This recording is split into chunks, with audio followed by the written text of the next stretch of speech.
Uma lenda, difundida no Iêmen, diz que a primeira pessoa a descobrir os efeitos do café foi um pastor etíope. Ele percebeu que as cabras ficavam cheias de energia depois de mascar os grãos de uma árvore específica, o cafeeiro. Os árabes dominaram o plantio e a produção do café, sobretudo na região do Iêmen. Foi só no século XIV que o café se difundiu na forma e com o gosto como conhecemos hoje, uma bebida feita a partir do grão torrado e moído. O primeiro pezinho de café chegou por aqui em 1727, vindo da Guiana Francesa, uma época em que o consumo disparava na Europa e também nos Estados Unidos. O Brasil, que enfrentava o fim do ciclo da mineração em Minas Gerais, encontrou então um novo tesouro. Já começa o dia, 7h30 da manhã, já tomando aquele cafezinho para ter disposição para o dia inteiro. E aí, da parte da tarde, a gente toma mais um cafezinho. Além do peso econômico, o valor do café também é cultural. É a segunda bebida mais consumida no país. Tomo café todo dia de manhã, né? Não acordo sem um café. Sem café, só um banho gelado, senão não tem jeito. Somos grandes consumidores, mas também somos maiores produtores de café no mundo. Na safra de 2022 e 2023, as sacas brasileiras corresponderam a quase 40% de todo o café produzido globalmente. Nas exportações, estamos muito à frente do Vietnã e da Colômbia, nossos concorrentes diretos. Não teve competidor à altura do Brasil esse ano. As exportações de café cresceram 54%, chegando a quase 9 bilhões de dólares de janeiro até outubro. Mas o preço tem assustado. A alta no varejo nos últimos 3 meses chega a 50%, segundo o Sindicato dos Corretores de Café. Pode ser um pacote de 250 gramas ou de 500 gramas, está tudo mais caro. O preço começou a subir no final de 2023, quando outros países como o Vietnã e Indonésia produziram menos. Ano passado, a safra do Brasil também foi bem menor, devido à seca e às altas temperaturas. Aí o preço no campo disparou. O que explica a alta é o jogo básico da oferta e procura. Diminuiu a oferta devido a fatores climáticos, mas o consumo de café cresce, aqui no Brasil e em outros países também. Uma quantidade maior de café está saindo pelos nossos portos. E o café, o nosso queridinho, virou o principal fantasma da inflação. Em 2024, ele subiu incríveis 37,4% em relação a 2023. E a situação não deve melhorar tão cedo, viu? A previsão da Associação Brasileira da Indústria de Café, a ABIC, é que nos próximos 2 meses o preço ainda suba mais de 25% nos supermercados. Comparando com outros produtos, ele está disparado. Da redação do G1, eu sou Júlia do Alibe e o assunto hoje é café, o preço nas alturas. Como a segunda bebida mais consumida no país, atrás apenas da água, viu seu valor escalonar na esteira de mudanças climáticas e de fatores externos, e como essa alta afeta o consumo do brasileiro. Neste episódio, eu converso com Vivian Souza, repórter do G1 Agro, e com o economista José Roberto Mendonça de Barros, fundador e sócio da consultoria MB Associados. Ele foi secretário de Política Econômica do Ministério da Fazenda no governo FHC, entre 1995 e 1998. Terça-feira, 11 de fevereiro. Vivian, eu quero começar do básico para todo mundo ficar na mesma página. O café é o item que mais subiu na cesta básica, isso segundo a ABIC, que é a Associação Brasileira da Indústria de Café. Em 2024, a alta foi de 34,7% em relação a 2023. Então, o que explica essa alta? A alta é explicada principalmente pelas questões climáticas, né? Se a gente vai analisar aí um cenário de 4 anos da produção de café, ele tem enfrentado desde geadas ali em 2021, e aí fecha o ano passado com uma seca muito forte e também com as altas temperaturas. Então, tem produtores que eu visitei em outubro que relataram que a plantação chegou a 40 graus. E para você ter uma noção, aqui a gente planta principalmente o arábica, que aí a temperatura máxima que ele suporta é 20 graus. Então, assim, é quase o dobro do que renderia uma boa produção. Os longos meses de seca que o produtor enfrentou em 2024 comprometeram o desenvolvimento da planta e dos grãos. E agora, com as chuvas de verão, vem outra preocupação: as doenças causadas por fungo. Então, você poderia explicar para a gente, já que esse é o principal fator, onde que a gente produz café? Aqui no Brasil, o principal produtor é Minas Gerais, e aí ele é seguido do Espírito Santo e de São Paulo, que foram as regiões que realmente enfrentaram os maiores problemas. Minas é o estado que mais produz café arábica no país. Segundo o primeiro levantamento da Conab, na safra passada foram mais de 27 milhões e meio de sacas. Para este ano, a estimativa é de 24 milhões e 300 mil sacas. 2020 para cá nós tivemos muita coisa, né? Chuva de pedra, geada, seca, então é bem complicado. Nessa lavoura que a gente está aqui, por exemplo, eu precisava colher pelo menos umas 100 a 120 sacas, né? E eu acho que eu já vou contentar com as 40 sacas, né? Em outubro, eu visitei lavouras em Minas Gerais e em São Paulo. E o que eu vi lá foram as lavouras que passaram por um processo que a gente chama de esqueletagem. Então, o que é isso? Como a árvore está com pouca água, acontece o que a gente chama de aborto floral. Porque ali, quando saem as flores do café, se não tiver alguma chuva imediatamente depois, essas flores elas não vão dar frutos e aí aquele pé de café fica realmente perdido e não vale a pena para o produtor investir com a colheita. Então, ele retira todas as folhas do pé de café e assume que naquele ano ele não vai ter safra. Só que, por outro lado, no ano seguinte, esse pé ele vem mais forte ali, as folhas elas já estão todas de volta, e por isso também a gente tem expectativa de que no ano que vem a colheita já seja de uma super safra, porque essas lavouras que estavam, digamos que estacionadas esse ano, vão estar recuperadas. Para esses casos em que a principal razão é a seca, a irrigação não funciona? No Brasil, a produção de café, ela, em maior parte, não é de irrigação, ela depende mesmo da chuva. Só que eu visitei uma lavoura de pequeno produtor que tinha irrigação. Ali eles usavam a água da represa Jurumirim, só que em Cerqueira César, aqui em São Paulo. Só que o que aconteceu lá? A represa, ela baixou muito, porque eles chegaram a ficar 45 dias sem chuva.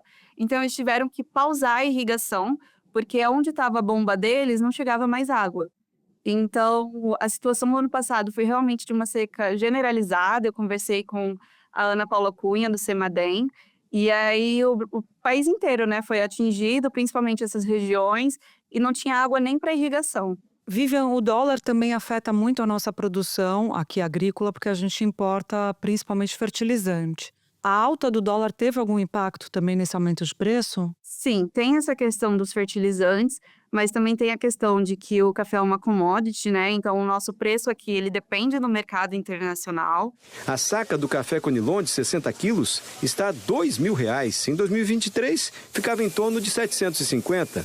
Em janeiro, a saca do Arábica subiu 6,8%. Passou de R$ 2.300, o maior valor em 28 anos.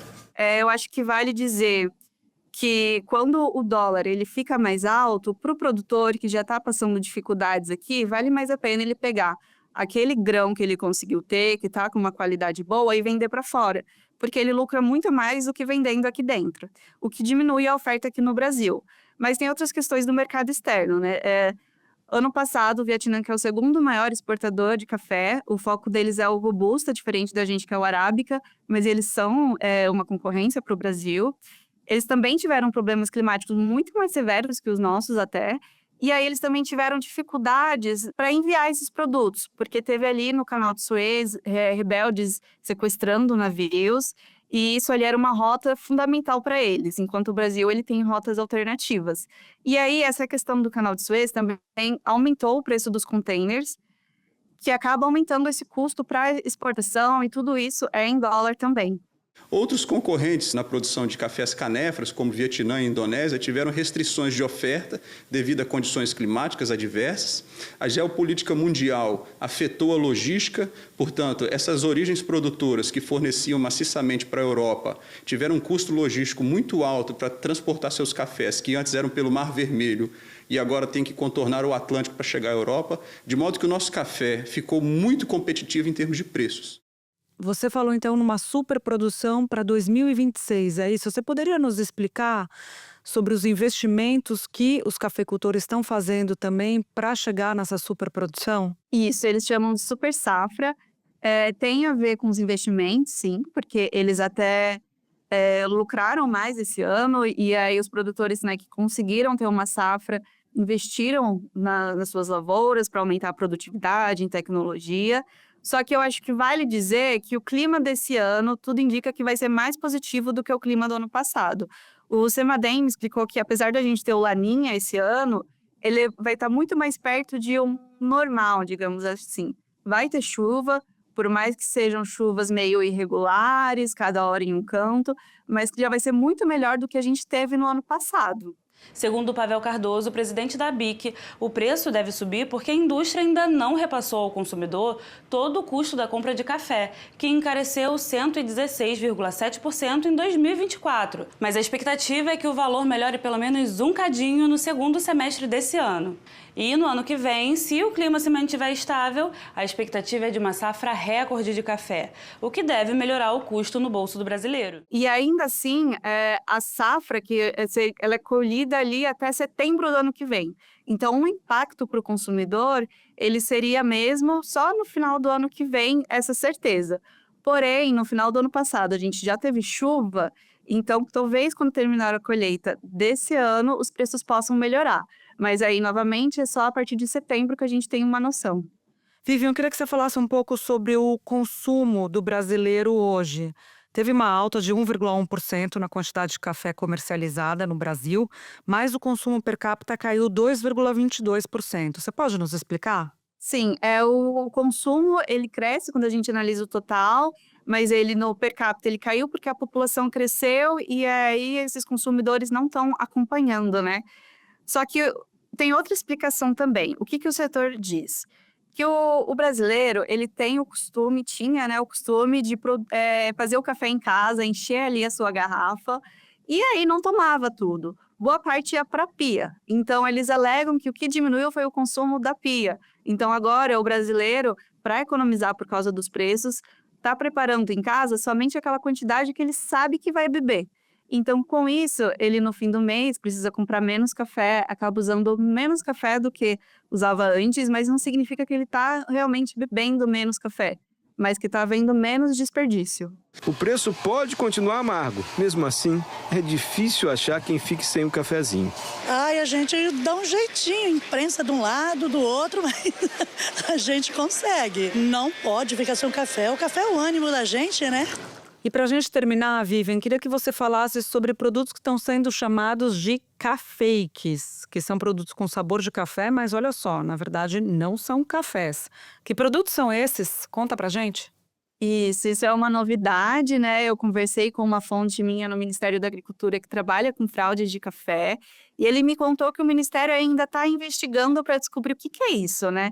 No Brasil, existem as bebidas que são classificadas como preparado sólido. Então, são bebidas que realmente podem ter outras misturas e ter esses nomes similares a bebidas. E aí, por isso, seria pós-sabor de café. Só que a gente não consegue afirmar ainda se isso é uma fraude mesmo ou um produto similar, porque ainda está em investigação. O que tem acontecido é que a ABIC, né, que representa a indústria, foi até quem tornou esse termo mais comum, que trouxe esse assunto, aponta que essas empresas que estão usando o pós-sabor café, em alguns casos até polpa de café, eles não revelam qual é a receita, então a pessoa não sabe ali o que ela está tomando. Porque no Brasil, café mesmo é uma bebida feita somente com café, pode ter ali o que a gente chama de 1% de impurezas, que são cascas, pedras, coisas que são da lavoura, que acabam passando no processo de produção.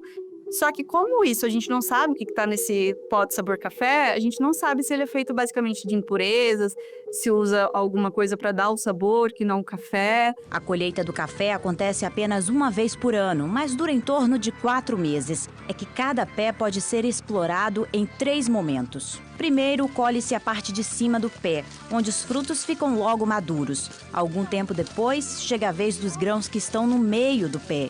E, por fim, a parte de baixo. Os grãos vermelhinhos são os maduros, mas eles também podem vir da colheita ainda verdes ou passas, como são chamados os grãos maduros em excesso. Depois de colhido, o café passa por várias etapas até ser embalado. Nos galpões de beneficiamento, é a vez das máquinas transformarem grãos em pó. Nesse processo todo de industrialização do café, a etapa mais importante é a torrefação, porque é aqui que são desenvolvidos o sabor e o aroma da bebida. Quanto mais torradinho for o grão, menos açúcar ele vai ter. E aí também tem outro ponto que a indústria levanta, é que eles estão usando embalagens muito similares a de marcas famosas. Então, usam nomes parecidos, cores, letras. Então, o consumidor mais desatento vai acabar pegando esse produto e talvez só perceba em casa, na hora que for tomar, que aquilo ali não é o café que ele pensava que é. Essas empresas, elas também estão usando 2 portarias da Anvisa que dizem que o café não precisa de registro junto à Anvisa. Só que essas portarias já foram revogadas. Então, também tem mais essa informação errada nessas embalagens. Bom saber então para o consumidor ficar super atento, porque está rolando isso no mercado. Boa, Vivian, obrigada pelas informações e até a próxima. Obrigada, tchau, tchau. Espera um pouquinho que eu já volto para falar com o José Roberto Mendonça de Barros.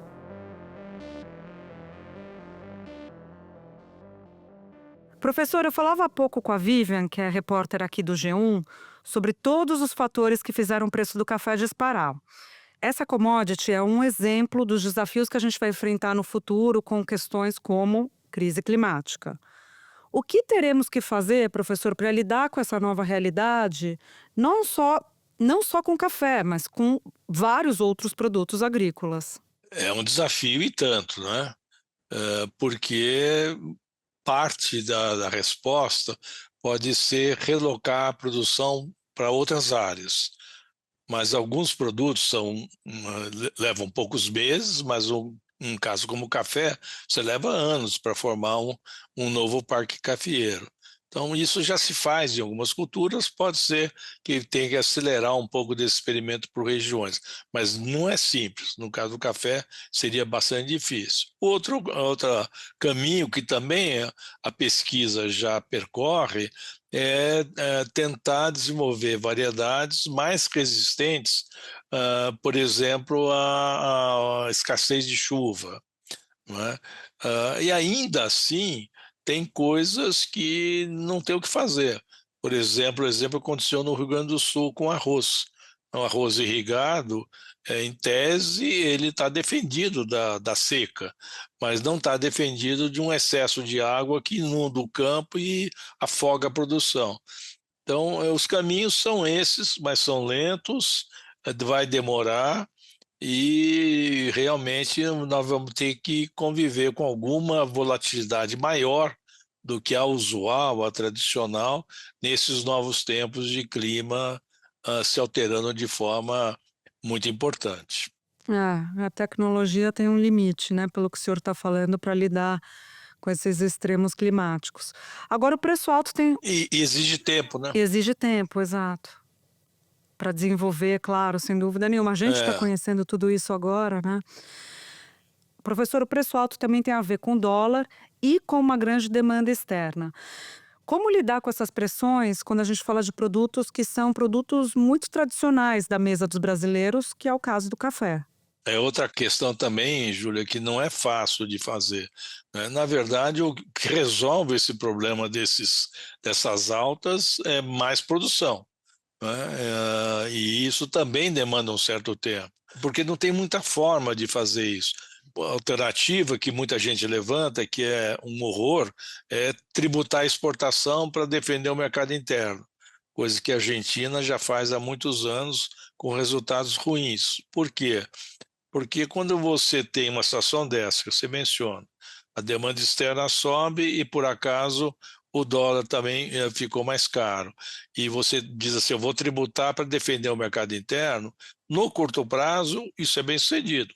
O preço cai, se não puder exportar, e aparentemente você defende o mercado interno. Só que a vida é um fluxo. O ano que vem, o desestímulo à produção pode levar a começar a faltar estruturalmente produtos, que é, por exemplo, o que fez a Argentina deixar de ser um tradicionalíssimo fornecedor de carne vermelha para o mercado internacional.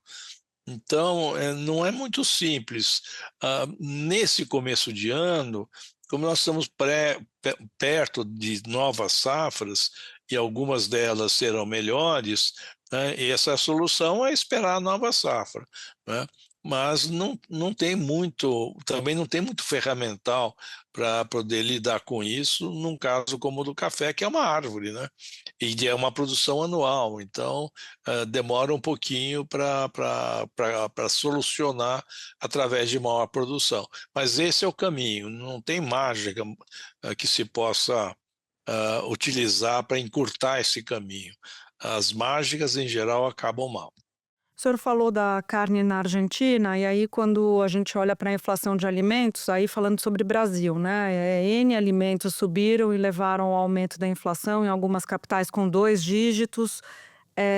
Café, laranja, carne, cebola, enfim. O senhor, numa entrevista recente ao Broadcast Agro, falou que o pior desse momento já passou. O senhor pode nos explicar essa ideia e o que a gente pode esperar para 25 e 26? O pior realmente já passou. Se olhar para trás, nós tivemos 2 momentos muito ruins, que foi 20 e 21, onde foi o primeiro grande salto que aconteceu, chegou a média de alimentação subir quase 20%. O levantamento feito pela Fundação Getúlio Vargas em feiras de todo o Brasil mostra que nos últimos 12 meses o preço das hortaliças e dos legumes subiu 31%. Muito mais do que a inflação desse período. Considerando uma lista mais ampla, com 31 produtos, incluindo também as frutas e ovos, a alta é de quase 25%. A cenoura mais que dobrou, aumentou 166%. O tomate, 95%. Pimentão, 80,44%. Melão, melancia e repolho, mais de 60%. E o mamão, quase 55%. No período mais recente, ela chegou no nível próximo dos 2 dígitos. Por que já passou? Primeiro, a safra de soja vai ser muito boa, ainda não está garantida, mas ela vai ser muito boa. Uma boa safra de soja faz o preço cair, né? E isso alivia diretamente na gôndola o óleo de soja, que subiu bastante no período recente. Além disso, a soja é fundamental para a ração animal. Uma boa oferta de soja derruba o preço da ração animal e estimula a produção de proteínas. Então, ovos, especialmente aves e suínos, que são ciclos curtos, e ajuda, não resolve o problema da carne vermelha. Então, nós vamos ter uma melhora também na área de proteínas, junto com óleo de soja e outras coisas dessa natureza, porque a safra aparentemente vai ser boa. Então, nesse sentido, é que o pior já ficou para trás. O brasileiro que adora um churrasco vai ter que dar um tempo. Está puxado comprar carne. Os preços que tinham aumentado em outubro subiram ainda mais em novembro, cerca de 8%. Segundo o IBGE, a escalada dos preços das carnes continua acontecendo porque há menos oferta de animais para serem abatidos por conta do clima seco que prejudicou a qualidade dos pastos. E ainda com o maior volume de exportações, a oferta de carnes no mercado nacional fica ainda menor. Os vilões da inflação foram o contrafilé, a costela, o chã de dentro e a alcatra. E mais recentemente, isso é bem de curto prazo, você noticia com frequência. Esse começo de ano, o dólar aqui dentro surpreendeu, caiu, não é garantia que vai ficar assim, mas por hora está bem, né? Caiu, e o preço internacional da boa parte dos produtos também deu uma amenizada. Então, acho que somando tudo isso, concretamente, o que significa? Nós estamos projetando, ano passado subiu quase 10%, nós estamos projetando para este ano a alimentação no domicílio subir por volta de 6%. Ainda é ardido, porque, como você mesmo mencionou, certos produtos, tipo laranja, a carne bovina e o café, não tem muita perspectiva de queda ao longo desse ano. Mas na cesta de consumo, nós vamos ter melhoras seguramente. Que bom, pelo menos uma boa notícia. Agradeço demais a presença do senhor aqui no assunto e até uma próxima. Com o maior prazer. Boa tarde. Este foi o Assunto, o podcast diário disponível no G1, no Globoplay, no YouTube ou na sua plataforma de áudio preferida. Comigo na equipe do Assunto estão Mônica Mariotti, Amanda Polato, Sara Rezende, Luiz Felipe Silva, Thiago Kazuroski e Gabriel de Campos. Eu sou Júlia do Alibe e fico por aqui. Até o próximo assunto.